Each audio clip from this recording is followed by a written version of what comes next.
Good morning, people. Happy Friday. So exhausted. Look at me. At least I'm matching right. Okay. I'm so tired though. Last night, we just all evening with the million activities Jared has. Hold up.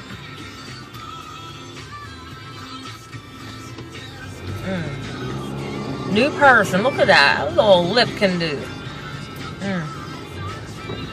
Okay. Our day was a little stressful and long, but at church last night, oh man, the top. Jared's drum teacher, Zach. Little boy is amazing. He is.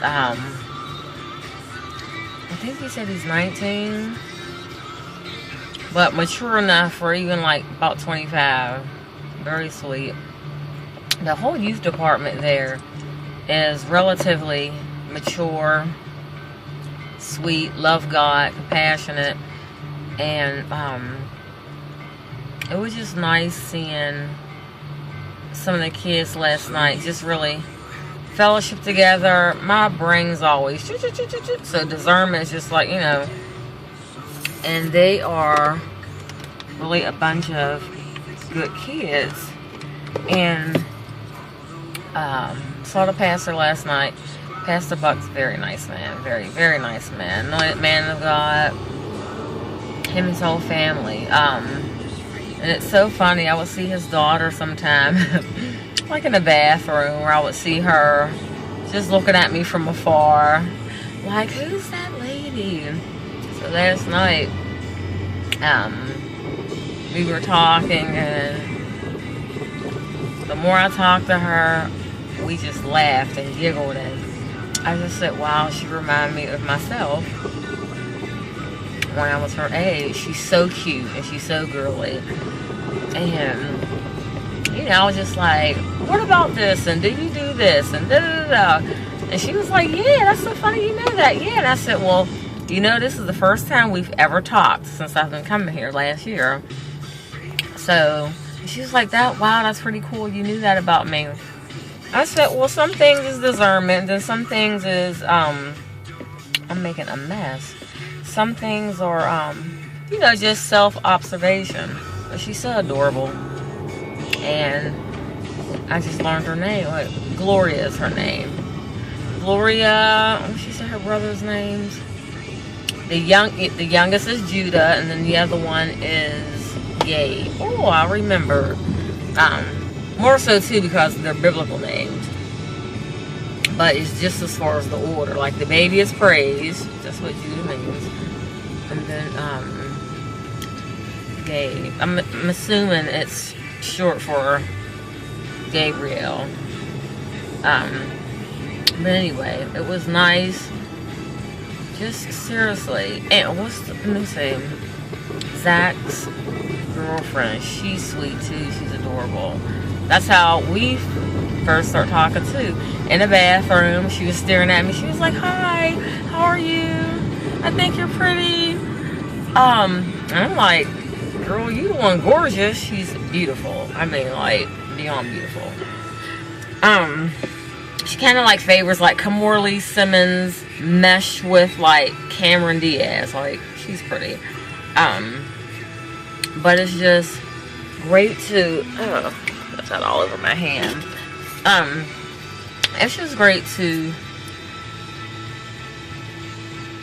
know that you're at where you're supposed to be.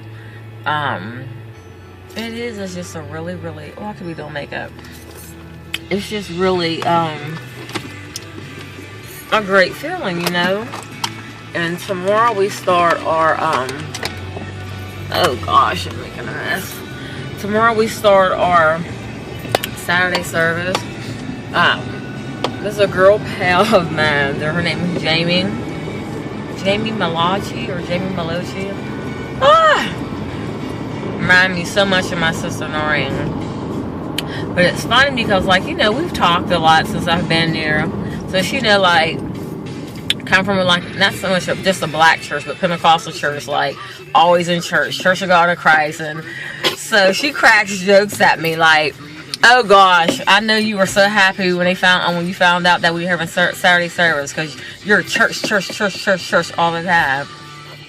Because for last year, before Christmas, I think it was the second week of December, I was trying to find out about our New Year's service. Honey, this is a funny story. Wednesday night, I saw her we had Bible study, and I was asking her, she was like, "Oh, Val, we're not having New Year's service." Honey, my heart, they didn't even fall to my feet. My heart fell like up under the ground. I was like, "What do you mean?" I was like, "You guys don't bring the New Year's together as a family, or, you know?" And she was like, "No, we don't." And she was like, "You'll be fine. You'll find a church to go to go to." And I'm like, "Yeah, 2 of them." So yeah, this one church that I used to belong to. There's a lot of black churches, you know, for revival or New Year's. You get out like at 2, and then you hang around and talk for another 2 hours, and then like you go to Eaton Park and you're out for another 2 hours. Then you go home and go to bed. But it was just funny. She was like, "Oh, Val, oh gosh, I feel so bad for you."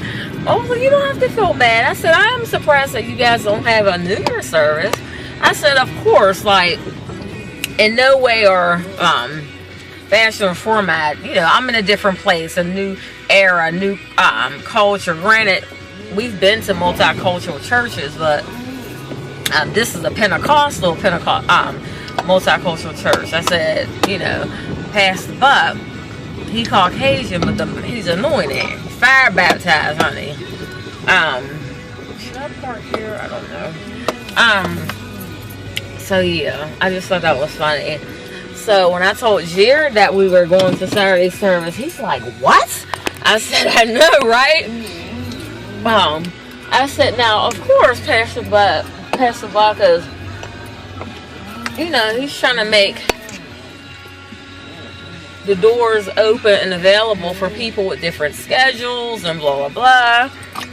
Now, to us, we're like, schedule or not, we're coming.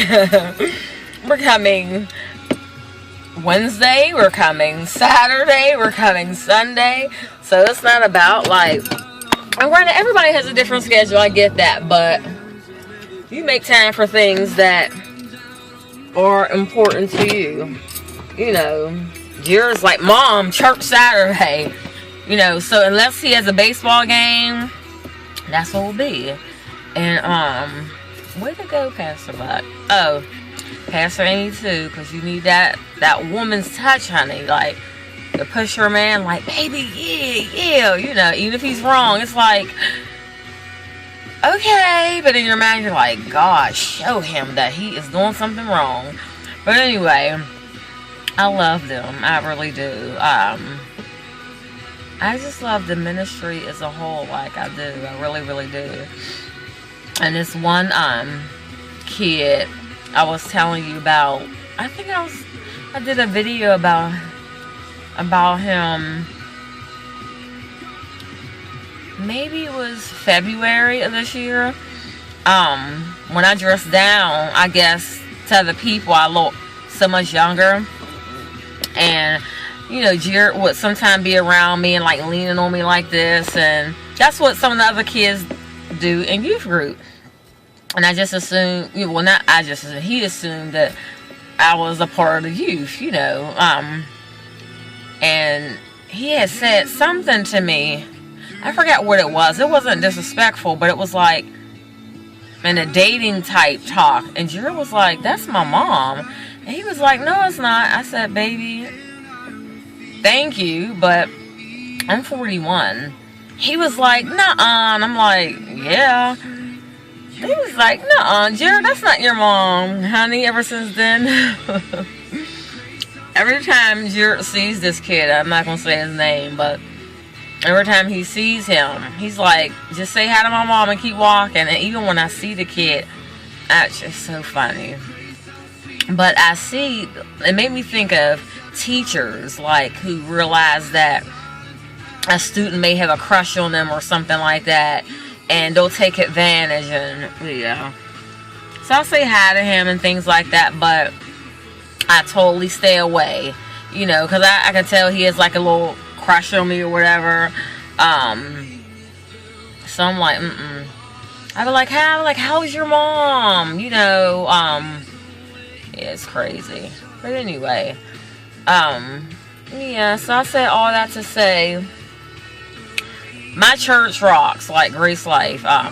There's just so many things, like, that I see that the church can be a part of, and just seeing it at the next level, and PR, marketing, all these other programs, community-based, ways that we can maybe even get money and funders and things like that. But as always, God shows me all this stuff, and he's like, okay, take your time, just wait. Because that used to be a habit that I had. Just because you see what you can do, but did God say do it? That's just the thing. And it took me a long time to find that balance and slide into that. Like, I had to cut the radio down, because on YouTube, if it flags a song, they're like, oh, are you trying to steal this song and copyright? I'm like, I'm in the car talking, like, no. Anyway, yeah, does that mean God told you to do it? There's a lot of times that he'll give you something or show you something, but it's about timing, and, so, yeah. So I'm just going to enjoy this process. This is a new process for me. I'm just so used to being an Egyptian slave worker, honey, in the church, like, being on everything, being a part of everything. And it's like, it feels very weird. This is the first time ever since, like, 1991, I haven't done anything in a ministry. Oh my gosh. And that feels like torture in a sense. But, God used Pastor Buck to talk about, the unforced rhythms of grace and resting. And I'm like, how do you rest? Oh my gosh.